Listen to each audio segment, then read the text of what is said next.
ओम शांति। 9 अक्टूबर 2020 की मुरली है। बाबा ने कहा, मीठे बच्चे, सवेरे सवेरे उठ बाबा से मीठी मीठी बातें करो। विचार सागर मंथन करने के लिए सवेरे का टाइम बहुत अच्छा है। प्रश्न है, भक्त भी भगवान को सर्वशक्तिमान कहते हैं और तुम बच्चे भी, लेकिन दोनों में अंतर क्या है? उत्तर, वो कहते हैं भगवान तो जो चाहे वह कर सकता है, सब कुछ उसके हाथ में है। लेकिन तुम जानते हो, बाबा ने कहा, मैं भी ड्रामा के बंधन में बांधा हुआ हूँ। ड्रामा सर्वशक्तिवान है, बाप भी सर्वशक्तिमान है। इसलिए कहा जाता है क्योंकि उनके पास सर्व को सदगति देने की शक्ति है। ऐसा राज्य स्थापन करना जिसे कभी कोई छीन नहीं सकता। ओम शांति। ये किसने कहा? बाबा ने। ओम शांति। ये किसने कहा? दादा ने। अब तुम बच्चों ने ये पहचाना है, ऊंच से ऊंच की महिमा तो बहुत भारी है। कहते सर्वशक्तिमान है तो क्या नहीं कर सकते। अब ये भक्ति मार्ग वाले तो सर्वशक्तिमान का अर्थ बहुत भारी निकालते होंगे। बाप कहते हैं, ड्रामा अनुसार सब कुछ होता है, मैं कुछ भी करता नहीं हूँ। मैं भी ड्रामा के बंधन में बांधा हुआ हूँ। सिर्फ तुम बाप को याद करने से सर्वशक्तिमान बन जाते हो। पवित्र बनने से तमो प्रधान से सतो प्रधान बन जाते हो। बाप सर्वशक्तिमान है, उनको सीख लाना होता है। बच्चे, मुझे याद करो तो विकर्म विनाश हो जाएंगे और शक्तिमान बन जाए, विश्व पर राज्य करेंगे। शक्ति नहीं होगी तो राज्य कैसे करेंगे? शक्ति मिलती है योग से, इसलिए भारत का प्राचीन योग बहुत गाया जाता है। तुम बच्चे नंबरवार याद कर और खुशी में आते हो। तुम जानते हो, हम आत्माएं बाप को याद करने से विश्व पर राज्य प्राप्त कर सकते हैं। कोई की ताकत नहीं जो छीन सके। ऊंच से ऊंच बाप की महिमा सब करते हैं, परंतु समझते कुछ नहीं। एक भी मनुष्य नहीं जिसको ये पता हो कि ये नाटक है। अगर समझते हो कि नाटक है तो शुरू से अंत तक वो याद आना चाहिए, नहीं तो नाटक कहना ही रोंग हो जाता है। कहते भी है ये नाटक है, हम पाठ बजाने आए हैं, तो उस नाटक के आदि मध्य अंत को भी जानना चाहिए ना। ये भी कहते हैं हम ऊपर से आते हैं, तब तो वृद्धि होती रहती है ना। सतयुग में तो थोड़े मनुष्य थे, इतनी सब आत्माएं कहाँ से आई? वो कोई समझते नहीं कि ये अनादि ड्रामा बनाया, अविनाशी ड्रामा है जो आदि से अंत तक रिपीट होता रहता है। तुम 22 को शुरू से अंत तक देखो, फिर दोबारा रिपीट करके अगर देखेंगे तो चक्र जरूर हूबहू रिपीट होगा, जरा भी फर्क नहीं होगा। बाप मीठे मीठे बच्चों को कैसे बेट समझाते हैं। कितना मीठा बाप है। बाबा आप कितने मीठे हो बाबा। बस अभी तो हम चलते हैं अपने सुख धाम में। अभी ये मालूम पड़ा है कि आत्मा पावन बन जाएगी तो दूध भी वहाँ पावन मिलेगा। श्रेष्ठाचारी माताएं बहुत मीठी होती है, समय पर बच्चे को आप ही दूध पिलाती है। बच्चे को रोने की दरकार नहीं होती। ऐसे ऐसे ये भी विचार सागर मंथन करना होता है। सुबह को बाबा से बातें करने में बड़ा मजा आता है। बाबा आप कितनी अच्छी युक्ति बताते हो श्रेष्ठाचारी राज्य स्थापन करने की। फिर हम श्रेष्ठाचारी माताओं की गोद में जाएंगे। अनेक बार हम उन नई सृष्टि में गए हैं। अभी हमारे खुशी के दिन आते हैं। ये खुशी की खुराक है, इसलिए गायन भी है। अतिरिक्त सुख पूछना हो तो वो गोपियों से पूछो। अब हमको बेहद का बाप मिला है, हमको फिर से स्वर का मालिक श्रेष्ठाचारी बनाते हैं। कल्प कल्प हम अपना राज्य भाग्य लेते हैं, हार खाते हैं, फिर जीत पाते हैं। अभी बाप को याद करने से ही रावण पर जीत पानी है, फिर हम पावन बन जाएंगे। वहाँ लड़ाई दुख आदि का नाम नहीं, कोई खर्चा नहीं। भक्ति मार्ग में जन्म जन्मांतर कितना खर्चा किया, कितने धक्के खाए, कितने गुरु किए। अब फिर आधा कल्प हम कोई गुरु नहीं करेंगे, शांति धाम सुख धाम जाएंगे। बाप कहते हैं तुम सुख धाम में के राई हो, अब दुखधाम से सुखधाम में जाना है। वहाँ हमारा बाबा कैसे हमको पढ़ा रहे हैं। हमारा यादगार भी यहाँ है। ये तो बड़ा वंडर है। इस देलवाड़ा मंदिर की तो अपरंपार महिमा है। अभी हम राजयोग सीखते हैं, उसका यादगार तो जरूर बनेगा ना। ये हूँ बहू हमारा यादगार है। बाबा मम्मा और बच्चे बैठे हैं, नीचे योग सीख रहे हैं। ऊपर में स्वर की राजाई है, झाड़ में कितना क्लियर है। बाबा ने कैसे साक्षात्कार कराए, फिर चित्र बेट बनवाए हैं। बाबा ने भी साक्षात्कार कराया, फिर करेक्ट भी किया। कितना वंडर है, सारी नई नॉलेज है। किसी को भी इस नॉलेज का पता नहीं है, बाप ही बेट समझाते हैं। मनुष्य कितना तमोप्रधान बनते जाते हैं, मनुष्य सृष्टि बढ़ती जाती है, भक्ति भी वृद्धि को पाते पाते तमोप्रधान बनती जाती है। यहाँ अब तुम सतो प्रधान बनने का पुरुषार्थ करते हो। गीता में भी अक्सर है, मन बनाओ। सिर्फ ये नहीं जानते कि भगवान कौन है। अब तुम बच्चों को सवेरे सवेरे उठकर विचार सागर मंथन करना है कि मनुष्य को भगवान का परिचय कैसे दे। भक्ति में भी मनुष्य सवेरे सवेरे उठकर कोठी में वेद भक्ति करते हैं। ये भी विचार सागर मंथन हुआ ना। अभी तुमको ज्ञान का तीसरा नेत्र मिलता है। बाप तीसरा नेत्र देने की कथा सुनाते हैं। इसको ही फिर तीजरी की कथा कह दिया है। तीजरी की कथा अमर कथा, सत्यनारायण की कथा भी मशहूर है।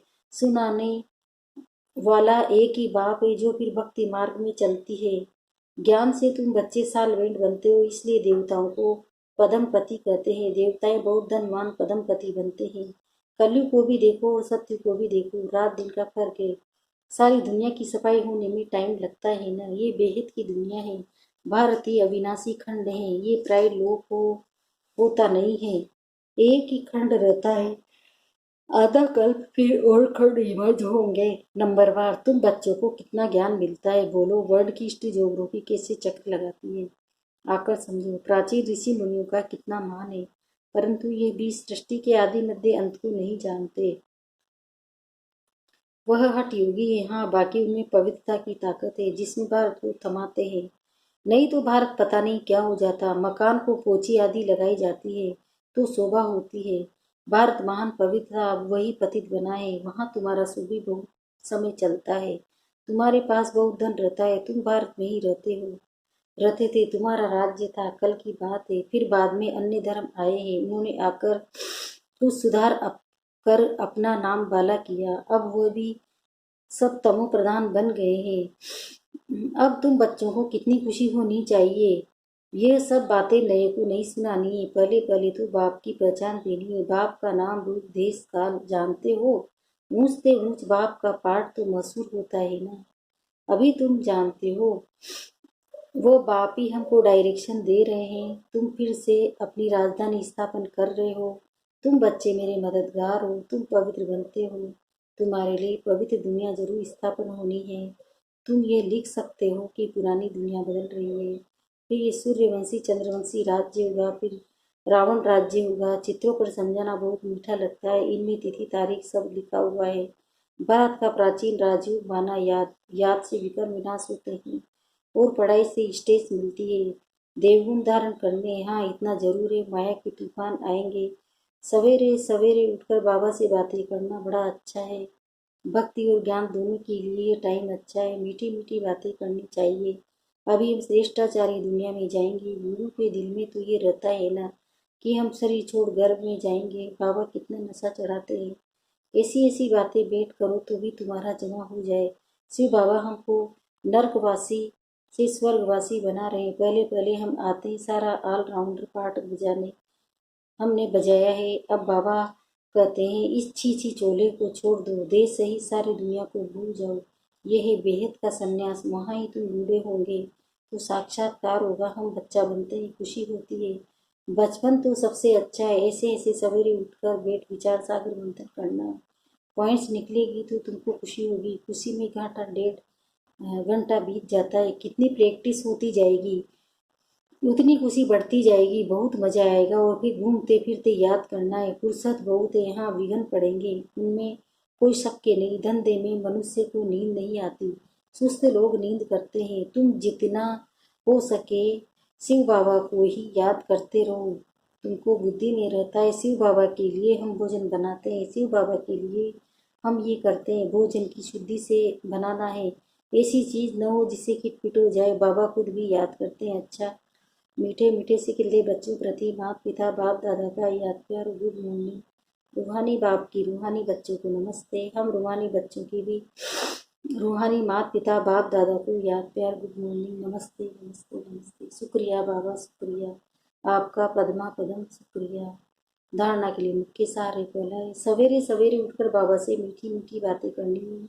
रोज खुशी की खुराक खाते हुए अतुल्य सुख का अनुभव करना है। दूसरा, सतयुगी राजधानी स्थापन करने में बाप का पूरा मददगार बनने के लिए पावन बनना है। याद से विकर्म विनाश करने हैं। भोजन भी शुद्धि से बनाना है। वरदान स्व स्थिति द्वारा परिस्थितियों में विजय प्राप्त करने वाले संगम युगी विजयी रतन गौरव।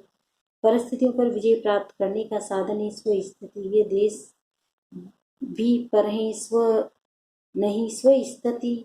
वह स्वधर्म सदा सुख का अनुभव कराता है। प्रकृति धर्म अर्थात पर धर्म ये देह की स्मृति किसी न किसी प्रकार से दुख की अनुभूति कराती है।